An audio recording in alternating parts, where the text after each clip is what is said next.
Hello, everybody. My name is Mary Dutterer, and I am going to be your instructor for the winter mini session for English 1010. And I realize we're still several days away from when the course starts, but I thought it was really important to touch base with you guys because I have some information I wanted to share with you before the course starts. So I'm going to go ahead and bring up my slide presentation and narrate over it.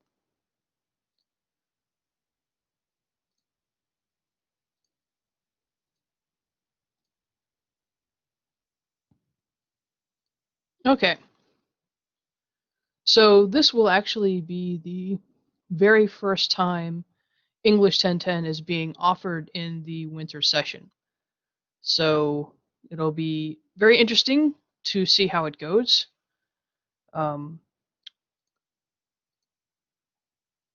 First thing I wanted to bring to your attention is that I initially had us using the textbook that I've always used for 1010.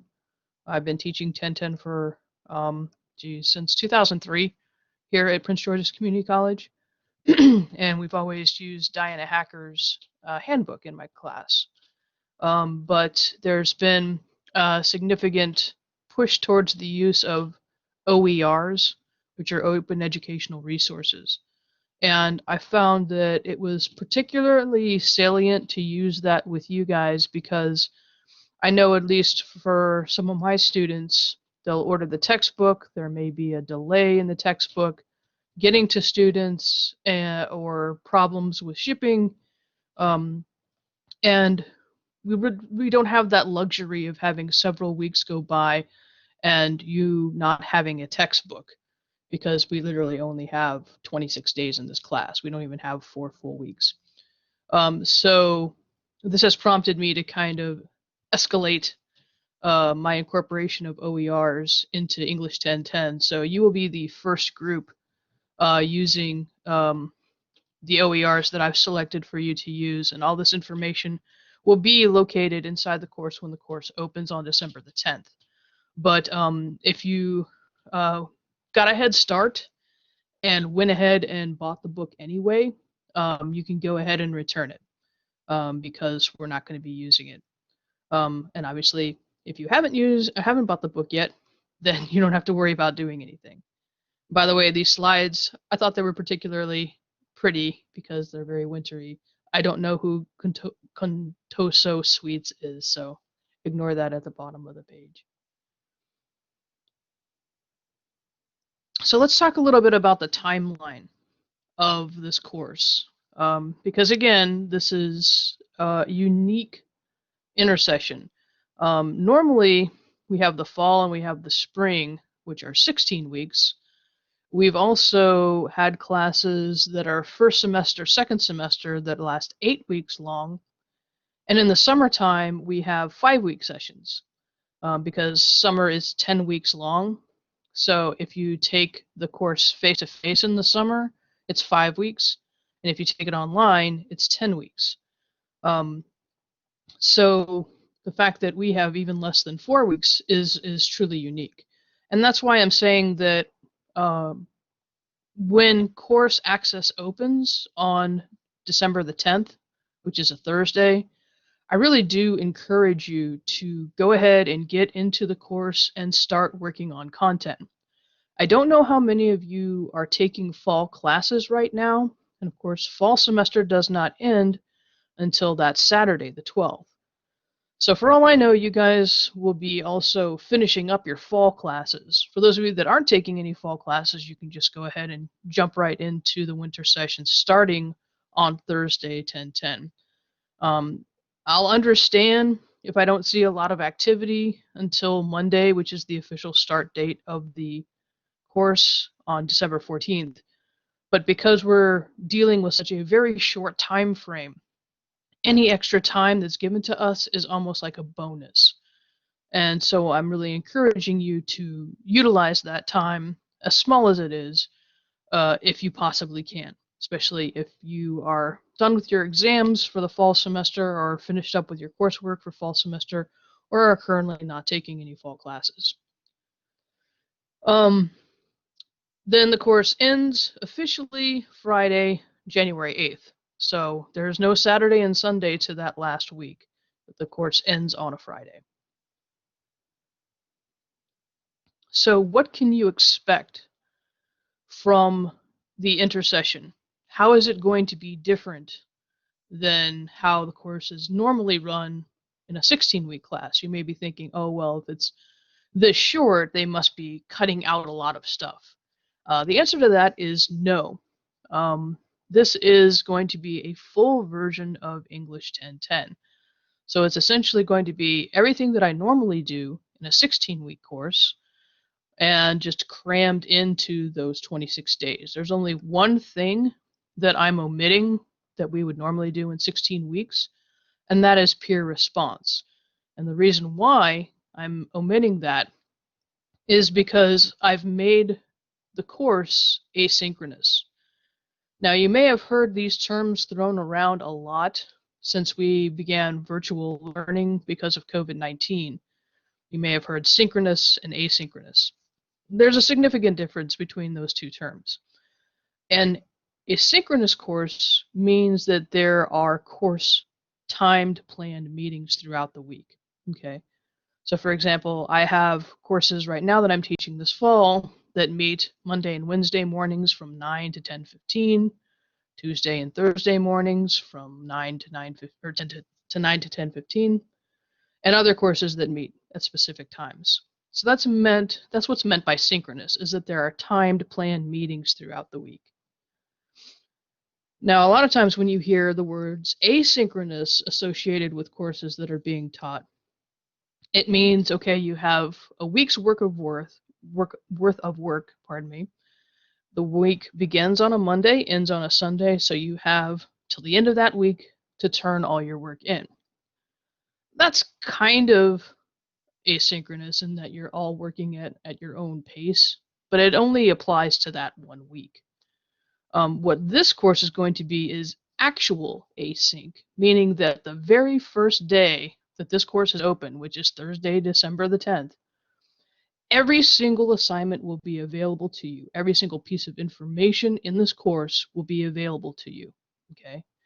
From the very first assignment all the way up to the final paper, everything is there. And it is your job to work your way through that content.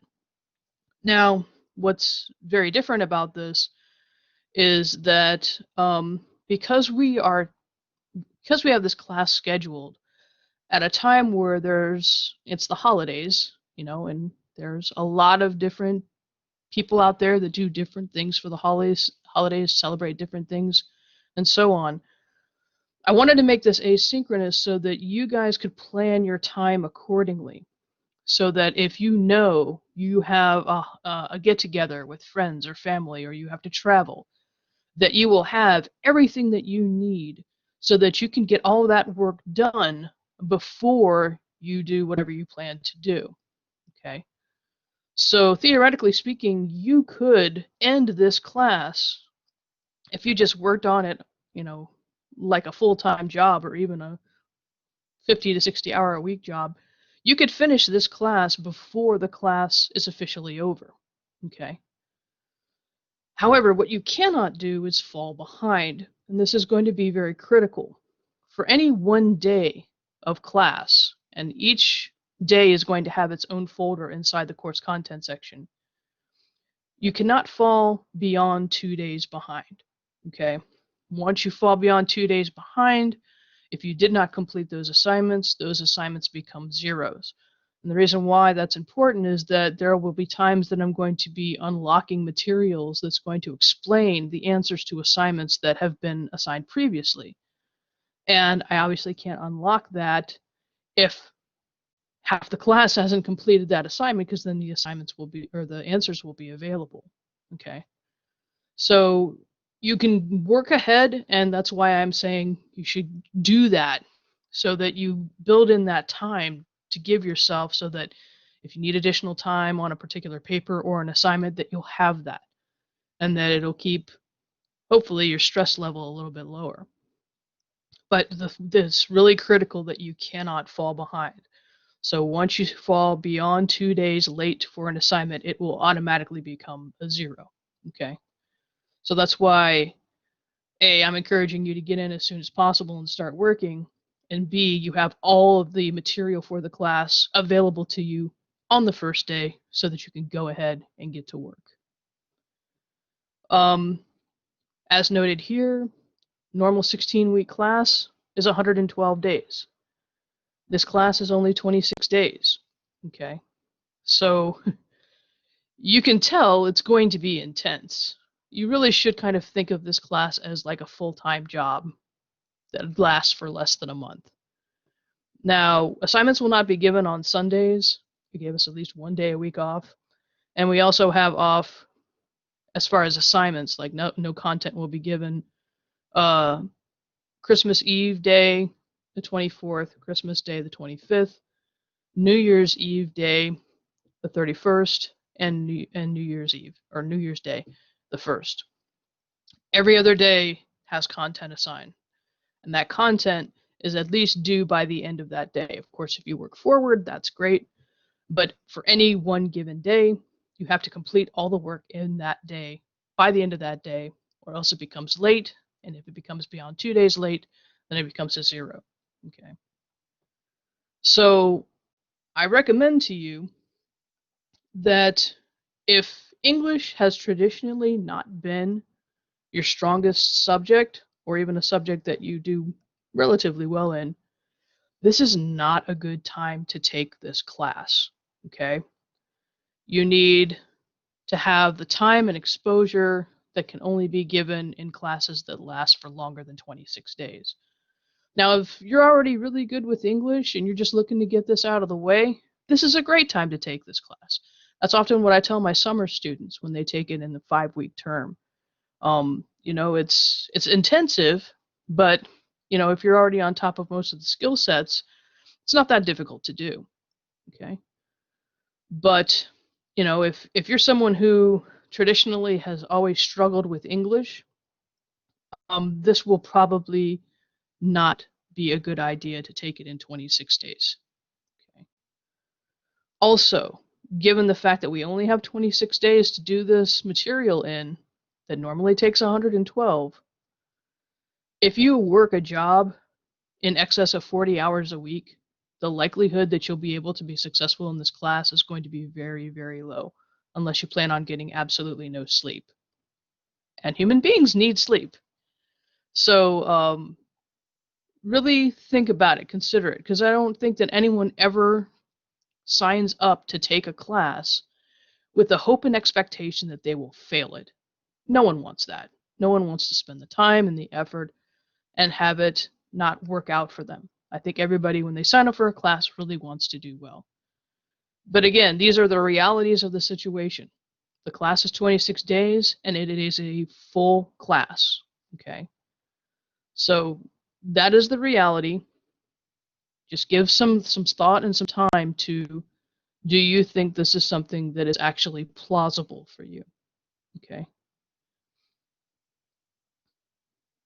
So even though obviously this is the end of the fall semester and things are really, really busy, I do want you to be able to reach out and ask me questions if you're not quite sure if this is going to be something that's going to work for you or not, or if you just have logistical questions, any kind of questions really. I want you to be able to contact me at this point even before we get started. So, you know, you'll have this video so you can go to the end of it, but this is all my contact information. Now, we're obviously not on campus right now, so I'm not around my phone. You can call that number and leave a message, and the message will come to my email account. So really the best way to get in touch with me is through my email. Okay. So yeah, if you have any questions, I welcome them, and I'm really looking forward to this. I think it's going to be interesting to see what this class looks like in a 26-day period. But yeah, if you have any questions or anything that you want to contact me about, go ahead and let me know. And hope you guys are doing well, that you're healthy and safe, and I look forward to working with you all. Thank you very much.